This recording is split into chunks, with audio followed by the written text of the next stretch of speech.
বংশীধর বাবা ছিলেন নবদ্বীপের সনাতন একজন সিদ্ধ গৌরাঙ্গ প্রেমিক ভক্ত। বংশীধর বাবাজি মহারাজ নিত্যানন্দ গৌরাঙ্গের দুটি ছোট বিগ্রহ, সেই বিগ্রহের সেবাতেই ব্যস্ত থাকতেন। আর মাঝে মাঝে এর কাছে ওর কাছে বিগ্রহের সেবার জন্য কিছু ভিক্ষার চাল সংগ্রহ করতেন, তাই সেদ্ধ করে নিতাই গৌরকে দিতেন। এইভাবেই তার ভজনের জীবন। সেই সময়ে নবদ্বীপে একজন প্রখ্যাত গোস্বামী ভাগবত পাঠক ছিলেন, নিত্যানন্দ বংশাবতংশ প্রভুপাদ। তার নাতির ছেলেটা আমার ছাত্র ছিল, তাহলে বুঝুন কতদিন আগে। সে এখন প্রভুপাদ, উডবান রোডের কাছে বাড়ি, আমি আর কিছু বললাম না। সেই গোস্বামী প্রভুর সঙ্গে বংশীধর বাবাজির অত্যন্ত হার্দ সম্পর্ক, মানে হৃদয়ের সম্পর্ক। একজন আরেকজনকে দিনে একবার না দেখলে আর প্রসন্ন হন না। গোসাই প্রভুর বাড়িতে নিত্য সেবা, মদন মোহনের মন্দির, মদন গোপালের মন্দির অথবা মদন মোহন। তো প্রতিদিন প্রভাতে বংশীধর বাবাজির কর্তব্য হল প্রভুপাদের মন্দিরে যাওয়া। প্রভুপাদ প্রভাতে উঠেই তার মন্দিরে ঠাকুরের বারান্দায় বসে থাকতেন, যেন ঠাকুরের মন্দিরেও আছেন, দর্শনও করছেন, আবার অপেক্ষা করছেন বংশীদাস কখন আসবে। বংশীদাস গিয়ে মদন মোহনকে প্রণাম করত, তারপরে প্রভুকে প্রণাম করত, প্রভুর কাছে খানিক বসত, একটু কথাবার্তা হতো, আলাপ আলোচনা হতো। প্রভুপাদের বাড়িতে একটি চাপা গাছ ছিল, স্বর্ণ চাপা। সেই গাছের থেকে দু চারটি স্বর্ণ চাপা ফুল সংগ্রহ করে নিয়ে আসত তার ইষ্ট নিত্যানন্দ গৌরাঙ্গের অর্চনার জন্য। এটা প্রতিদিনের নিয়ম। এখন গোসাই প্রভুদের তো জানেনি একটা ব্যাপার আছে, শিষ্য বাড়িতে তো তাদের যেতেই হবে, নতুবা ঠাকুর সেবাই বা চলবে কি করে, মন্দিরই বা চলবে কি করে। গোসাই প্রভুরও প্রচুর শিষ্য। তখন কিন্তু অভিন্ন বঙ্গদেশ,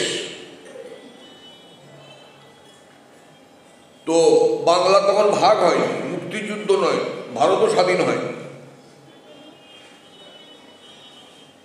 আর এ কথাটা বললে বোধ হয় এদেশের যারা স্থায়ী বাসিন্দা তারা খুব একটা দোষ ধরবেন না।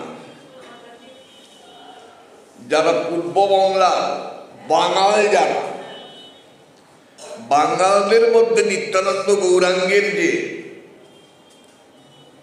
একটা আলাদা ভক্তিময় অন্তর ভরা আসন, এটা বোধহয় অস্বীকার করার উপায় নেই। গুরু ভক্তি, গৌর গোবিন্দ পাদপদ্মে ভক্তিতে যেন এই বঙ্গ ছিল একটু শাক্ত প্রধান, শক্তি উপাসক বেশি ছিলেন। আমি তাই বলে মানে শক্তি উপাসক যারা তাদেরও কটাক্ষ করছি না, তারাও সাধক, তারাও ভক্ত, তারাও সেই অত্যন্ত উচ্চ স্তরের আমার 14 পুরুষের প্রণম্য। রামপ্রসাদ, রান্নাঘরের বেড়াটা ভেঙে গেছে, কদিন ধরে দেখছেন। মাতৃভক্ত রামপ্রসাদ, বাড়িতে মেয়ে আছে, বেড়াটা না বাঁধলেই হয় নয়, ভেঙে পড়ে যায়। রামপ্রসাদ তখন মেয়েকে বললেন, মারে রান্নাঘরের বেড়াটা না বাঁধলে আর ভেঙে যাবে। তো আমি বরং একটু গোছগাছ করি, তুই বাইরের দিকে বসে আমি যখন বেড়ায় বাতা বাঁধবো তুই ফিরিয়ে আমাকে বাঁধনটা দিস, না হলে কিন্তু আর রান্নাঘরের বেড়া রক্ষা করা যাবে না। ঠিক আছে বাবা। এখন রামপ্রসাদ মায়ের গান গাইছেন আর বেড়া বাঁধছেন। এখন রান্নাঘরে তো কালি ঝুলি সব ভরা থাকে, গান গাইছেন বেড়া বাঁধছেন, উপর থেকে ওদিক থেকেও দেখতে পাচ্ছেন না, কিন্তু মেয়ে বেড়ার বাঁধন ফিরিয়ে দিচ্ছে। বেড়া বাঁধা হয়ে গেল। রামপ্রসাদ ঘর থেকে বেরোলেন, বেরিয়ে অবাক হয়ে দেখছেন তার যে মেয়েকে বলা সেই মেয়ে উল্টো দিক থেকে বাড়িতে আসছে। কিরে মা, কোথায় গেছিলি? বলে ও পাড়ায় ঘোষেদের বাড়ি গেছিলাম। কখন গেছিলি? সকালবেলায় গেছি। তোমাকে তো বলে গেলাম আমি। রামপ্রসাদ অবাক হয়ে বলছেন, তাহলে আমার বেড়ার বাঁধন ফিরিয়ে দিল কে? বলে সে আমি জানি না। রামপ্রসাদ আকাশ পাতাল ভাবছে। মেয়ের কথা তো বিশ্বাস করা যায় না, মনে পড়েছে মেয়ে অনুমতি নিয়েই গেছিল। খানিকক্ষণ ভাবনা করে এলেন কালীর ঘরে। আরাধ্য দেবী কালীর ঘরে এসে সামনে দাঁড়িয়ে দেখলেন মায়ের সারা গায়ে রান্নাঘরের যত কালি ঝুলি, গায়ে মাথায় সব মাখামাখি। এখন আপনি আমি কি বুঝলাম কি জানি, রামপ্রসাদ বুঝলেন তাহলে বেড়ার বাঁধনকে ফিরিয়ে দিয়েছে। মাতৃভক্ত, পরম পূজনীয়, শ্রদ্ধাভাজন, এটাই আমার এই সমাজ বাড়িতে তো দুর্গা পূজাও হতো। মাতৃভক্ত বড় বাবাজি মহারাজ গেছেন আলালনাথ সঙ্গে তার শিষ্য ভক্ত বৈষ্ণবদের নিয়ে। পুরী থেকে বেশ কয়েক মাইল দূরে যারা আলালনাথ গেছেন তারা জানেন। ঠিক মধ্যাহ্নের আহার্য গ্রহণের পরেই সদল বলে রামদাস বাবাজি বললেন, চলো একটু আলালনাথ দর্শন করে আসি। তো বাবাজির সঙ্গে যাওয়া তো মহাভাগ্যের ব্যাপার। সকলেই রওনা। আলালনাথে গিয়ে কীর্তন হলো, নৃত্য হলো, দর্শন হলো। এবার ফিরতে হবে, এবার অনেকটা পথ। বড় বাবাজি বললেন এখন ফেরা হবে না। বলে কেন? বলে কয়েক মাইল দূরে জঙ্গলের মধ্যে মায়ের একটি মন্দির আছে। এত দূর যখন এলাম, মায়ের মন্দিরে মাকে একটু দর্শন করে যাই। বৈষ্ণব তীর্থভূমি কিন্তু সমাজ বাড়ি। পরম বৈষ্ণব, চিরস্মরণীয় চরণদাস বাবাজি মহারাজ। এসে যখন গেছি এতখানি, আর খানিকটা মাকে দর্শন না করে যাওয়াটা ঠিক হবে না। বলো অনেক দূরের পথ, সকলেই তো ক্লান্ত, এখন ফিরতে পারলে বাঁচে। বলে এখন থাক, পরে না হয় এক সময় আবার সন্ধে হয়ে যাবে, যেতে যেতে ফিরবো কখন? তো বড় বাবাজি বলছেন, দেখো এত কাছে এসে যদি ফিরে চলে যাই মাকে না দেখে, মা তো দুঃখ পেতে পারে, সেটা কি ঠিক হবে? অগত্যা কি আর করা যাবে, নিমরাজি হয়েই সকলকে যেতে হলো। গিয়ে যখন সকলে পৌঁছলেন মাতৃমন্দিরে, তখন সন্ধ্যার অন্ধকার ঘনিয়ে এসেছে। চতুর্দিক নির্জন, মাঝে মাঝে বাঘ ভাল্লুকের আওয়াজ শোনা যায়।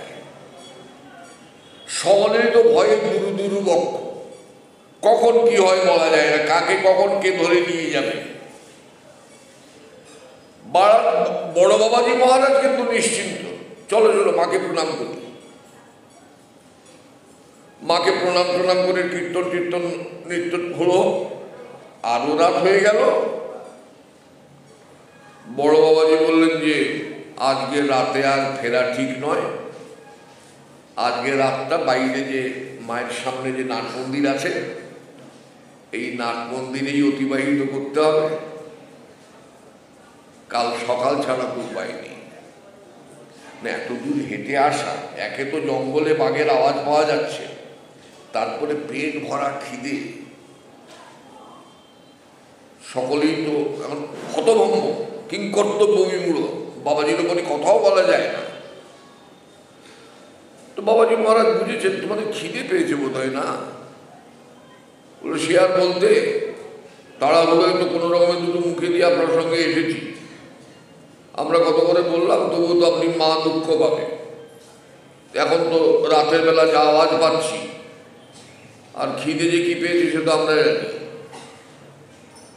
বলে মায়ের ভোগ মন্দিরটা একটু ভালো করে দেখে এসো তো। বলে আপনার খেয়ে দিয়ে কাজ নেই, আপনি জানেন না এই জঙ্গলের মধ্যে মন্দির, পুরুষ ঠাকুর দুপুরবেলায় আসে লোকজন সঙ্গে নিয়ে, কারণ বাঘ ভাল্লুকের ভয় আছে, কোনো রকমের পুজো করে দুটো ভোগ রান্না করে মাকে নিবেদন করে প্রসাদ পেয়েই আবার চলে যায়, কেউ এখানে থাকে না। আর মায়ের ভোগ মন্দিরে গিয়ে দেখব, বলে যাও দেখো না গিয়ে একবার। অগত্যা দু একজন গেলেন, গিয়ে দেখলেন 11খানা থালা ভোগ সাজানো, চমৎকার পরিপাটি করে সেই ভোগ মন্দিরে। কর্তা কি তো আশ্চর্যের ব্যাপার, 11টা ভোগের থালা সাজানো, লবণ লেবুও দেয়া আছে, বিভিন্ন পত্র আছে, লবণ লেবুও আছে। তো বড় বাবাজি এসে বলছেন, আরে মায়ের কাছে এসেছি, মা কি আমাদের না খাইয়ে রাখতে পারে? ইতিমধ্যে ঘম করে বাঘের আওয়াজ, বলে তোমরা ভোগের থালা নিয়ে গিয়ে ঘরে রাখো ওই নাট মন্দিরে, আমি আসছি। ভোগের থালা রাখা হলো, বাবাজি তো এই গেলেন, সর্বনাশ, এতক্ষণ তো যাক বাবাজি ছিলেন তবু একটা সাহস ছিল, সকলে উন্মুখ হয়ে চেয়ে আছে, কি হলো এখন কি করি। হঠাৎ বাবাজি মহারাজ ফিরেছেন, সঙ্গে দুটো বাঘ। রে কাণ্ড, এতক্ষণ দূরে বাঘের ডাক শুনেছি, এবার বাঘ তো কাছে, এবার না জানি কপালে কি আছে। বলে শোনো, ভয় পেও না, এই দুজনকে সঙ্গে করে নিয়ে এলাম, এরা আমাদের পাহারা দেবে, আজ রাতে তো যাওয়া হবে না। থালা কটা বলেছিলে? বলে 11খানা। বলে ঠিক আছে, আমরা 9 জন আছি, এই 9 জনের 9খানা থালা, আর এই দুজনের 2টো থালা দাও। খাওয়া দাওয়া হলো। ঘুম তো আসে না, বাঘ কোন সময় ঘুমোবার মুখে করে নিয়ে যাবে, সকলেরই প্রাণ যায়। বাবাজি আশ্বস্ত করছেন, কোনো চিন্তা নেই, আমাদের পাহারা দেবে, তোমরা ঘুমো না, আমি তো জেগে আছি, চিন্তা করো না। ভোরবেলায় আবার কীর্তন করতে করতে সকলে ফিরে এলেন। বাঘদের বললেন, যাও তোমরা এবার যাও। বাঘেরাও চলে গেল, তারাও সব ফিরে এলেন। চরিত সুদার কথা। তাহলে মাতৃভক্ত মানে উন্নাসিকতা নয়। এই রামপ্রসাদের কথাতেই বলি, রামপ্রসাদ গেছেন বাজারে, শাখা বিক্রি করে, শাখারি, সে বাজারে গিয়ে ধরেছে, ও ঠাকুর, বলো কি, আমাকে শাখার দাম দাও। বলে সে আবার কি কথা, শাখার দাম? বলে তোমার মেয়ে লেগেছে 1 জোড়া শাখা, দাম দাও। বলে আমি তো বাজার করার পয়সাটুকু নিয়ে এসেছি, মেয়ের কি শাখা ভেঙেছে? বলে সে আমি বলতে পারবো না ভেঙেছি কিনা, তোমার মেয়ে শাখা লেগেছে, দাম দাও। তো রামপ্রসাদ বললেন যে বাড়ি যেও, বাড়ি গেলে পরে দাম দেবো, এখন আমি বাজার করতে এসেছি। বলে আমার তর সয় না, আমিও বাজার করবো, আমাকে দাম দাও। কি আর করা যাবে, রামপ্রসাদ যে পয়সা নিয়ে বাজারে গেছিলেন সেই পয়সা শাখা রেখে দিলেন। আবার বাড়ি ফিরে এলেন, নেবেন পয়সা, আবার বাজার করতে যাবেন। বাড়ি এসেছেন, এসে দেখেন মেয়ে ওদিক থেকে আসছে। কি রে মা, শাখা রেখেছিস? না তো বাবা। শাখা নিজে তোর কথা বলে আমার কাছে শাখার দাম নিল, তোর শাখা ভেঙেছে? না ভাঙেনি তো বাবা, কতদিনের শাখাই তোমার শাখা। তো শাখা নিয়ে তোর কথা বলে পয়সা নিল তো? বলছে আমি জানি না। রামপ্রসাদ ভাবছেন তাহলে কি ব্যাপার। খানিকক্ষণ ভেবেই চলে এলেন কালীর ঘরে। মায়ের দিকে তাকালেন। মায়ের এক হাতে খাড়া, শাখা পরা যাবে না। আরেক হাতে নিমুন্ড, শাখা পরা যাবে না। দুই হাত খালি। মা দুটি শাখা দুটি হাতে করে দাঁড়িয়ে আছেন। এখন আপনি আমি কি ভাবলাম তাতে কিছু যায় আসে না। রামপ্রসাদ যা বোঝান বুঝলেন। তাহলে মাতৃভক্ত, তাই বলে কিন্তু অশ্রদ্ধার নয়, পরম শ্রদ্ধা। বিশেষ করে আমার এই চরণদাস বাবাজি মহারাজ, রামদাস বাবাজি মহারাজ, এরা বৈষ্ণব জগতে অনন্য। তো যাই হোক, যে প্রসঙ্গে ছিলাম আপনারা ভুলে গেছেন। শিষ্য বাড়িতে তো গোসাই প্রভুকে যেতেই হবে। গৌর গোবিন্দ নিত্যানন্দ ভক্ত তো অধিকাংশই সেই পূর্ব বাংলায়, প্রচুর শিষ্য। আবার শুধু শিষ্য বাড়ি বাড়ি ঘুরলে হবে না, শেষ বেলায় 1 মাস বরিশাল জেলায় গোসাই প্রভুর একটি ধনবান জমিদার শিষ্য আছে। তার বাড়িতে 1 মাস ভাগবত পাঠ করে তবে ফিরে আসতে হবে। তো বংশীধর বাবাজিকে বললেন, বাবাজি আমি তো কালকে রওনা হচ্ছি। বংশীধরের মন খারাপ, প্রভু তোমাকে না দেখলে ভালো লাগে না, তুমি তো যাচ্ছ একবার, মানে কতদিনের ব্যাপার কে জানে, কত 2-3 মাস তো হবেই। একবার গেলে খেত গোসাইতে বাড়ি ফেরে। একটু আগে কথা হয়েছিল, গরু আর গোসাই একই জাত। গোয়াল থেকে ছাড়া পেলে কেউ আর গোয়ালে ঢুকতে চায় না। তো যাই হোক, 1 মাস 3 লাগবে। তো বাবাজি শোনো, তুমি কিন্তু আসবে, মদন মোহনকে দর্শন করবে, প্রণাম করবে, তোমার গৌরাঙ্গ নিত্যানন্দের জন্য চাপা ফুল নেবে। আমি তো যাচ্ছি, কি করবো, যেতে তো হবে, পর্যন্ত ঠাকুর সেবার ব্যাপার, কি করে চলবে। তো বিদায় নিয়ে বাবাজির কাছ থেকে, বাবাজির মনটাও বিষণ্ণ। গোসাই বললেন, তোমাকে ছেড়ে যাচ্ছি, আমারও যে ভালো লাগছে তা নয়, কিন্তু কি করি, আমি তো বাধ্য, এসো তুমি। গোসাই প্রভু গেলেন। যাওয়া মানে তো যাওয়া জানেন, তখনকার দিনে যাওয়া। নবদ্বীপ গঙ্গার ঘাট থেকে ঘাট স্টেশন ছিল, সেখান থেকে কৃষ্ণনগর স্টেশন, ছোট গাড়ি। আপনারা দিকে চলেছেন জানি না, আমি চলেছি।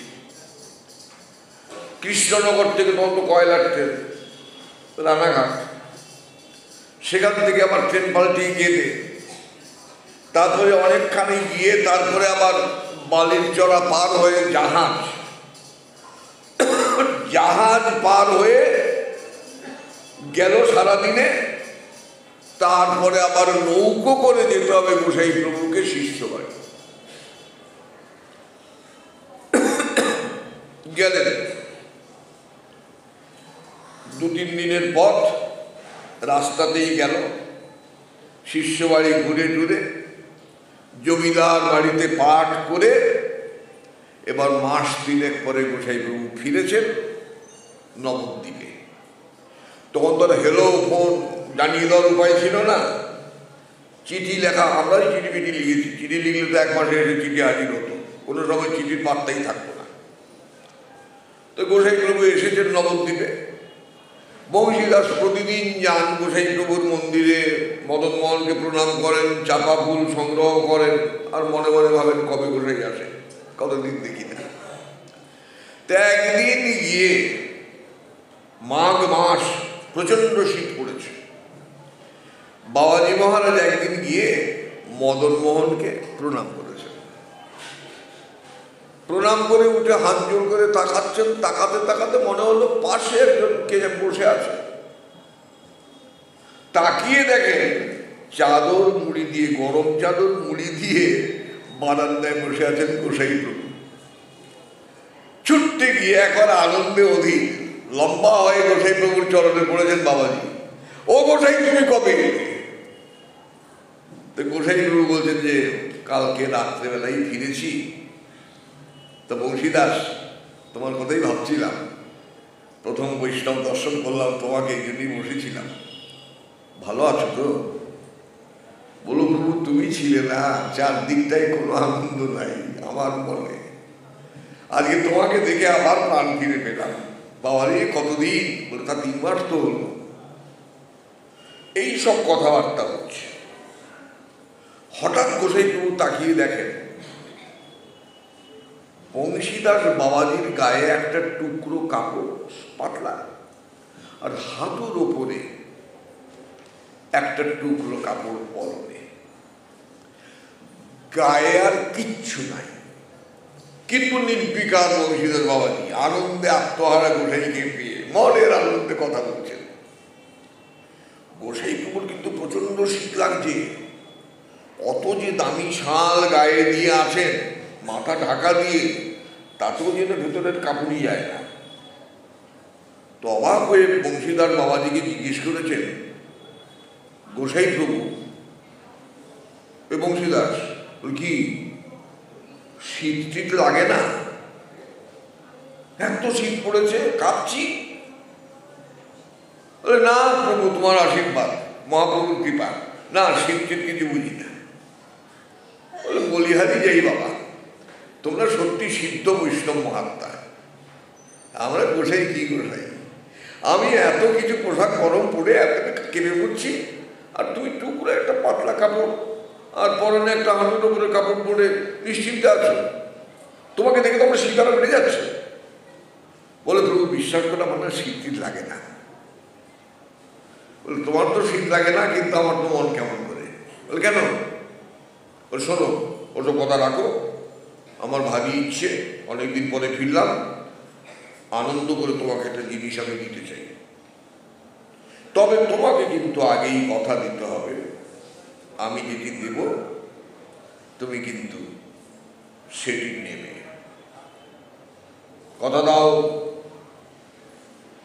এখন বাবাজি মহারাজ বলছে প্রভু তুমি দেবে, তুমি আমার গুরুজন গোসাই প্রভু, তুমি যদি কিছু আমাকে আদর করে স্নেহ করে আশীর্বাদ দাও, আমার কি সাহস আছে আমি বলবো নেব না? তাই হয় কখনো? ঠিক বলছো তো? হ্যাঁ প্রভু। মনে মনে ভাবছে গোসাই প্রভু তো মনে মনে প্রসাদ প্রসাদ দেবে না কি এতদিন পরে, তাহলে নেবে? নেব। হাত পাতো। এখন বাবাজি মহারাজ হাত পেতেছে,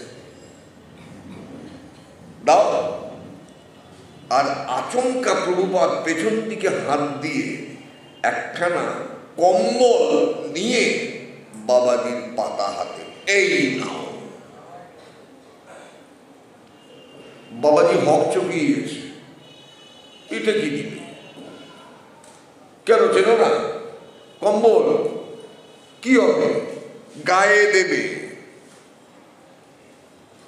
এত শীত, আর এইভাবে আছো, ওষুধ বাদাম এসেছে, গায়ে দেবে। বংশীদার ভীষণ নয় বলছেন প্রভু তোমাকে তো বললাম আমার শীত লাগে না, এই কম্বল তুমি বরং অন্য কাউকে দিও, আমার কম্বল লাগবে না। এত সাহস তোমার? আমি দিচ্ছি, আর তুমি নিজে প্রতিজ্ঞা করেছ আমি যা দেবো সেটা নেবে, আর এখন তোমার এত সাহস তুমি বলছো নেবে না, অন্য কাউকে দেবো? নিশ্চয়ই দেবো অন্য কাউকে। এই দেখো, তুমি খেয়াল করেনি আমার পেছনে দেখো কতগুলো কম্বল? আরে বাবা, আমার ধনী জমিদার, তার বাড়িতে পাঠ করেছি, পাঠের পরে আসবার সময় এই কম্বলগুলো দিয়েছে আমার শিষ্য। সে বলেছে নবদ্বীপে গিয়ে বৈষ্ণবদের কম্বলগুলো দান করতে। শোনো, আমার শিষ্যের দেয়া কম্বল আমি দিলাম, তুমি কিন্তু আমার শিষ্যকে আশীর্বাদ করবে, কম্বল গায়ে দেবে। বলে গায়ে দেই আর না দেই, তোমার শিষ্যকে আমি এমনি আশীর্বাদ করছি, আমার কথা রাখো প্রভু, আমাকে কম্বল দিও না, আমার শীত লাগে না তো। গোসাই বাবু আরো জোর ধমক দিয়ে উঠেছেন, তোমার এত সাহস হয়েছে, আমি বারবার বলছি আর তুমি নামেরা বলছো, নিতে হবে তোমাকে আমার আদেশ। এ কথা বলার পরে তো বাবাজি অসহায়। আদেশ? যাও কম্বল নিয়ে যাও, রাতে গায়ে দেবে, আদেশ দেয়া রইল, মনে রেখো। অগত্যা কি আর করবে বাবাজি, ঝোলায় করে কম্বল নিয়ে ফিরে এলো। রাতটা তখনও পরের দিন, দিনের বেলা সকালবেলার ঘটনা, পরের দিন রাতটা পুরো শেষ হয়নি, শেষ রাতটা। গোসাই প্রভুর বাড়ির সদর দরজায় ধাক্কা আর চিৎকার, প্রভু তুমি কোথায়, তাড়াতাড়ি আসো। ব্যাকুল কণ্ঠের আর্তনাদ, ও প্রভু তুমি কোথায়, তাড়াতাড়ি আসো। প্রভুর ঘুম ভেঙে গেছে।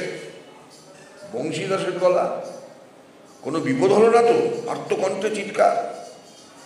গোসাই প্রভু তো হন্তদন্ত হয়ে নেমে এসছে, দরজা খুলেছে। বংশীদাস, বংশীদাসের দু চোখে শ্রাবণের ধারা, হাত দুটো জোর করা। প্রভু আমি তোমার চরণে মহা অপরাধী, তোমাকে আগে বলতে হবে তুমি আমাকে ক্ষমা করেছ, বলো আমাকে ক্ষমা করেছ। দু চারবার এই কথা শুনে প্রভুপাদ বিরক্ত হয়ে বলছেন, দেখো বংশীদাস একটা কথা বলি, আমি গোসাই প্রভু, ঠিক আছে তুমি বৈষ্ণব,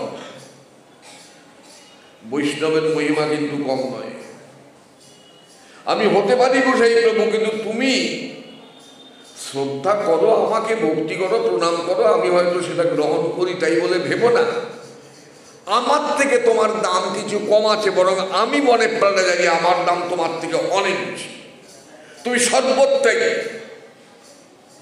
আমি অন্তরে অন্তরে তোমাকে কত শ্রদ্ধা করি তুমি জানো না, প্রকাশ করতে পারি না তোমার ভয়ে। বৈষ্ণব আর ব্রাহ্মণ, বৈষ্ণবের মহিমা তুমি জানো না?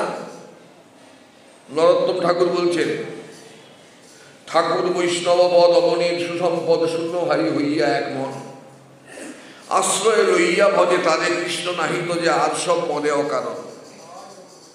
তীর্থজল পবিত্র গুণে লিখিয়াছে পুরাণে এসব ভক্তির প্রবঞ্চন, বৈষ্ণবের পাদদক সমন হয়ে এইসব যাতে হয় বাঞ্ছিত পূরণ। বৈষ্ণব সঙ্গেতে মন আনন্দ, বৈষ্ণব চরণ রেণু মস্তক ভূষণ বেণু আর নাহি ভূষণের অন্ত। বৈষ্ণব চরণ জল প্রেম ভক্তি দিতে বল, আর কেহ নহে বলবন্ত। বৈষ্ণব সঙ্গেতে মন আনন্দিত অনুক্ষণ, সদা হয় কৃষ্ণ পদ সঙ্গ। দিন নরোত্তমে কান্দে, হিয়া ধৈর্য নাহি বান্ধে, মোর দশা কেন হইল ভঙ্গ। ভগবান পর্যন্ত বলেন, আমি বৈষ্ণবের কাছে বিক্রি হয়ে গেছি, আমার মন বলে আর কিছু নাই, আমার মনটাও চুরি হয়ে গেছে। আমার যারা ভক্ত বৈষ্ণব, আমার মন চুরি করেছে তারা, আমার আর কিচ্ছু নেই এখানে, আমার দেহ বিগ্রহটা আছে, আমার মনটা কিন্তু এখানে নেই। আপনাকে দেখে অনেক সময় বলে না, আপনি কোথায় আছেন? বলে কেন এখানে? বলে আপনাকে দেখে মনে হচ্ছে আপনার মনটা কিন্তু এখানে নাই।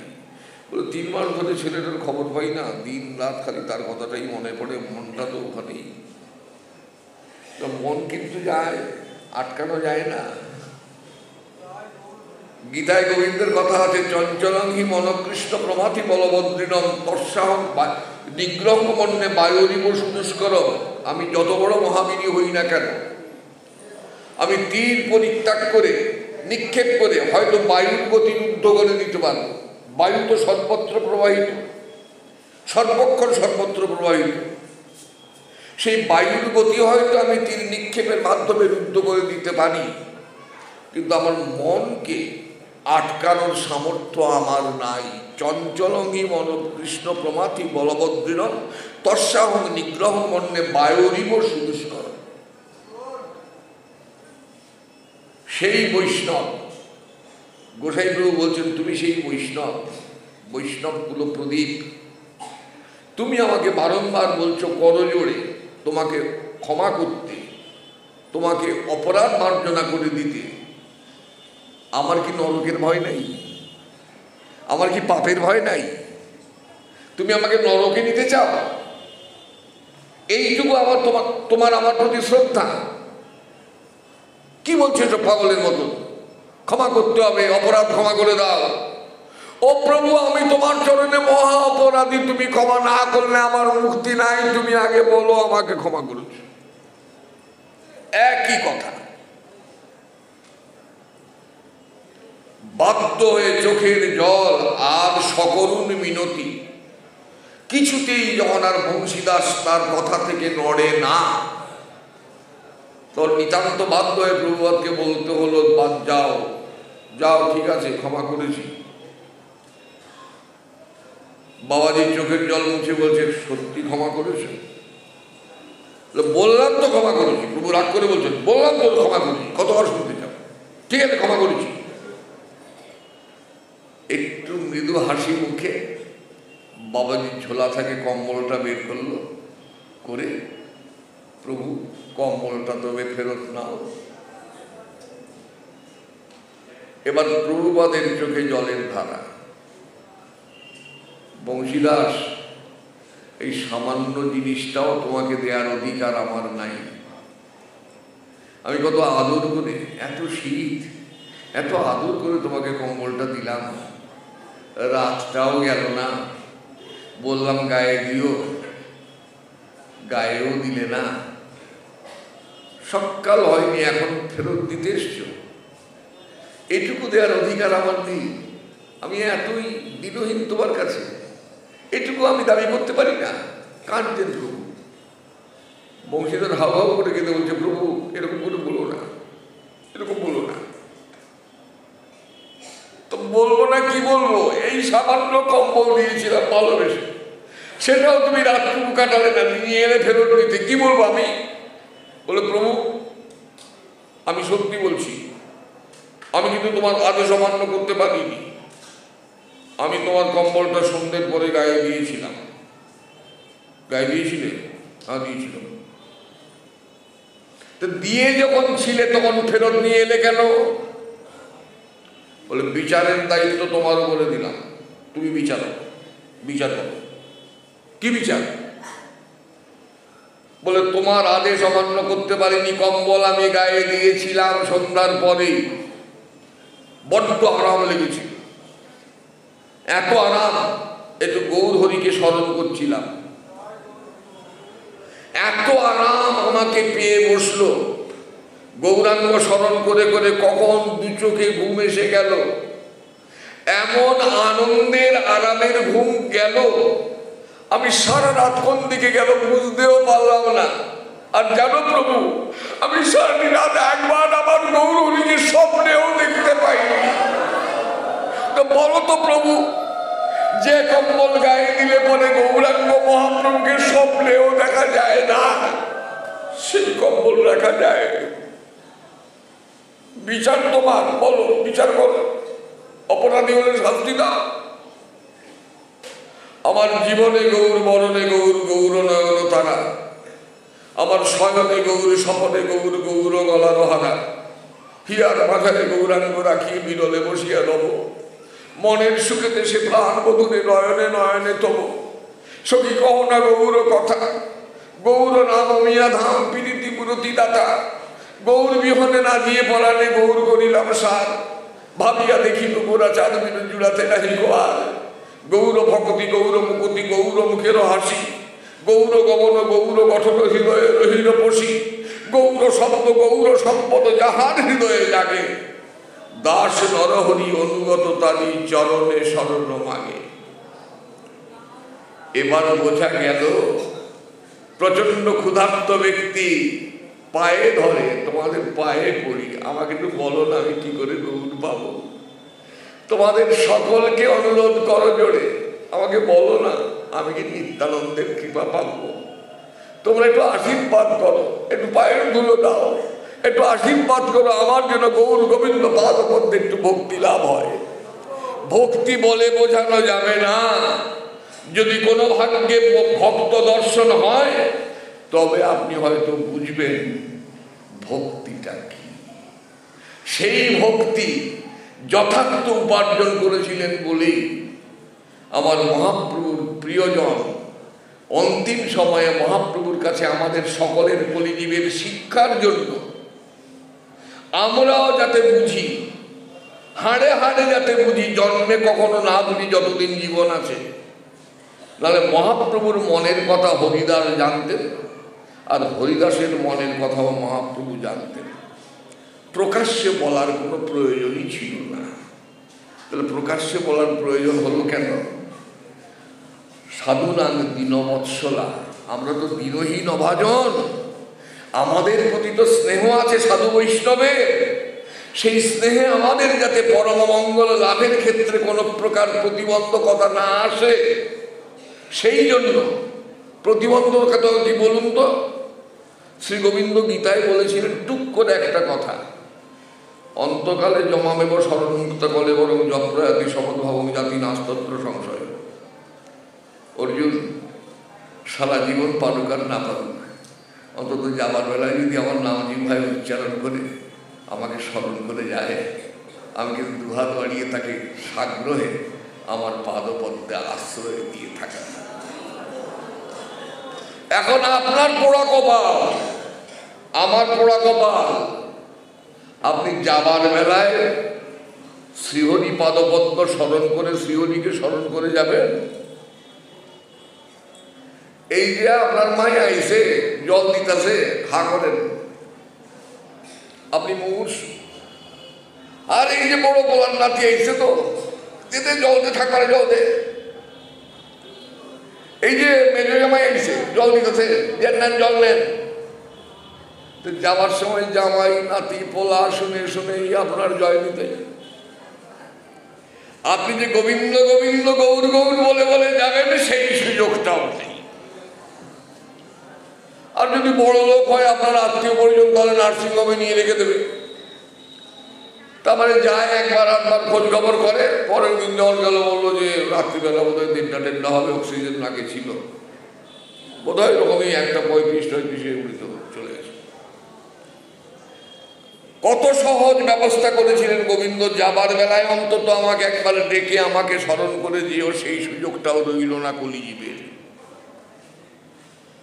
তাহলে মহাপ্রভু যে চেয়ে এসেছিলেন দেবেন বলে, করুণায়া অবতীর্ণ কলৌ। আর ভগবানেরা প্রয়োজনে এসেছেন নিজ প্রয়োজন সাধিকে, আর গৌরাঙ্গ মহাপ্রভু কিন্তু এসেছেন করুণা করে সর্বজীবকে, কলিজীবকে করুণা করার দায়ে।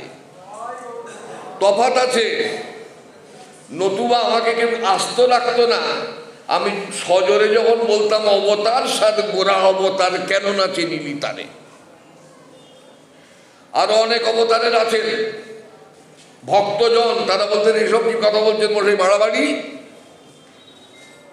জানেন যে গৌরাঙ্গের মতন অবতার দ্বিতীয় নাই, নিতাই গৌরের তুলনা নাই। অক্রদ পরমানন্দ নিত্যানন্দ রায় অভিমান শূন্য নিতাই নগরে বেড়ায়। যারে দেখে তারে বলে দন্তে ত্রিহরি, আমারে ক্রিয়া রহ বল গৌর হরি।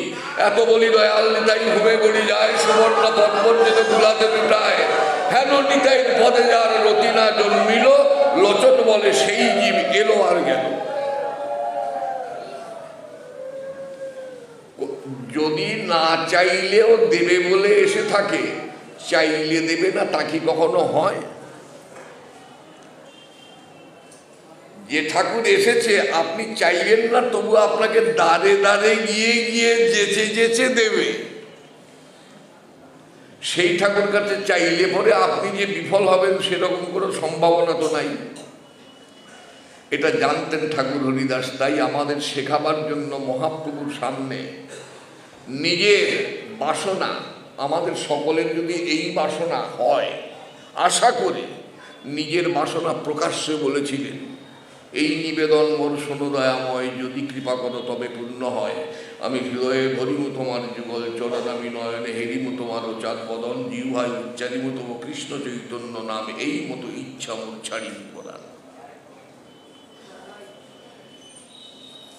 মহাপ্রভু দিয়ে একবার বলেছিলেন প্রভু হরিদাস, তোমরা আমার প্রিয় আনন্দের সহচর, যদি আমাকে রেখে চলে যাও আমার সেই দুঃখের দিন কেমন করে অতিবাহিত করব। দিনহীন কাঙালের মূর্তি ঠাকুর হরিদাস, সে বলেছিল প্রভু আমার মতন একটা কীট, একটা পিপিলিকা তুচ্ছ যদি চলে যায় তোমার আনন্দের কোনো ভঙ্গ হবে না। এই সুযোগে আমি কলিজীবকে একটু জানিয়ে যাব, কেমন করে গেলে পরে লাভ। সংসারে এসেছি দুর্লভ মনুষ্য জন্ম, ততঃপর ধ্রুবম অর্থতম, অত্যন্ত মূল্যবান জন্ম এবং অত্যন্ত দরকারি জন্ম এই মনুষ্য জন্ম, দেব দুর্লভ জন্ম। সেই জন্মের সঠিক কাজটা যাতে কলিজীব অন্তত করে। আমা হেন এক কেরি যদি মরি গেল, তাহাতেই পৃথিবীর কি বা হানি হইল। মহাপ্রভু বাধ্য হয়ে বলতে বলল মহাপ্রভুকে, হরিদাস তোমরা কৃষ্ণ ভক্ত, তোমাদের বাসনা তার কৃষ্ণ কখনো অপূর্ণ রাখেন না। তুমি যা মাগিবে কৃষ্ণ কৃপাময় তাহা অবশ্য পুরাবে। পরের দিনের ঘটনা আপনাদের নিশ্চয়ই একেবারে প্রত্যেকটি অক্ষর মনে আছে, থাকা উচিত। আমরা নবদ্বীপে আছি, গৌরবপুরী,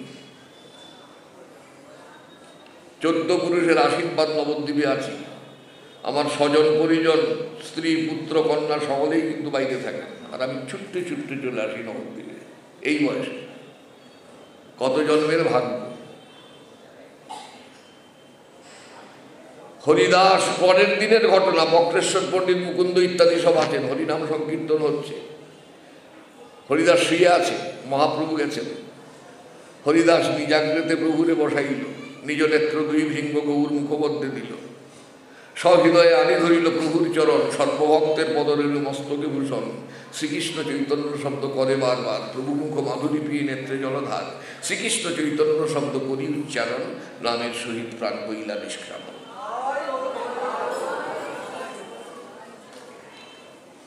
এখন তাহলে আপনার আমার একটাই কর্তব্য বাকি আছে, এই পূর্ণ মহাতীর্থে বসে চরণদাস বাবাজি, রামদাস বাবাজি প্রভৃতি বৈষ্ণববৃন্দ, বিষ্ণুদাস বাবাজির কথা না বললে চলবে না। আমার মাতুল ছিলেন প্রখ্যাত ভাগবত বক্তা, তার অত্যন্ত ঘনিষ্ঠ স্নেহাস্পদ ছিলেন আমাদের বিষ্ণুদা। আমি দাদা বলেই ডাকতাম, উনি আমাকে ভাই বলে ডাকতেন। নিজের হাতে আমাকে কত পরিবেশন করে করে আদর করে খাইয়েছেন, সেসব স্মৃতি মনে আছে। এই পুণ্য তীর্থভূমি, আমি কিন্তু এখানে পাঠ করতে আসিনি, আমি এসেছি এখানকার ধুলো একটু নিয়ে যদি নিজেকে উদ্ধার করার ক্ষেত্রে কিছুটা এগিয়ে নিয়ে যেতে পারি।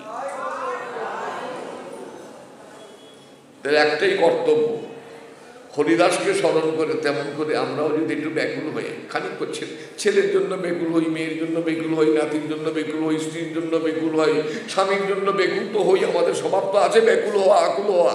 তাহলে একটু সময় 5 মিনিটের জন্য বা 2 মিনিটের জন্য একটু আকুল হই গৌরহরির জন্য, নিত্যানন্দের জন্য।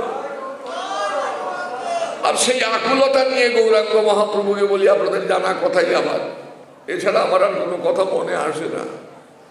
দিন তো ফুরিয়ে এলো, যেন যাবার বেলায় তোমায় প্রভু একবার বদন ভরে ডাকি, থাকতে সময় দিনি দয়াময় এই আরজি করে রাখি। যখন রসনা আমার বশ রবে না, আমায় দেবে ফাঁকি, দেহ ছেড়ে যাবে যখন আমার পরাণ পাখি, তখন মনের গোপন সিংহাসনে গৌর তোমায় যেন দেখি, থাকতে সময় দিনি দয়াময় এই আরজি করে রাখি। যখন মুদব নয়ন জনমের মতন ভবের খেলা শেষে, বিদেশ ছেড়ে যাব যেদিন আবার নিজের দেশে, হলে প্রাণয়ন্ত গৌর তুমি রাধাকান্ত, তোমার শ্রীচরণে যেন থাকি, যেন যাবার বেলায় তোমায় প্রভু একবার বদন ভরে ডাকি।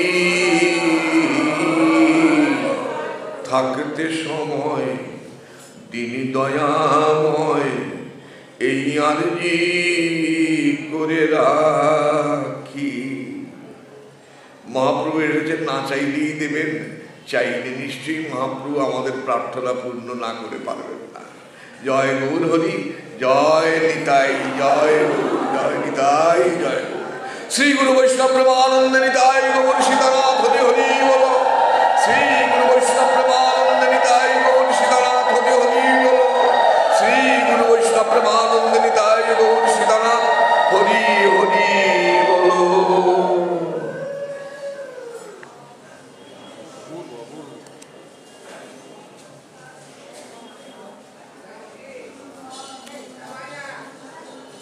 সাড়ে 7টা বলেছি, 7টা 5 বাজে। হ্যাঁ, আমি ওইটাই বলতে যাচ্ছিলাম।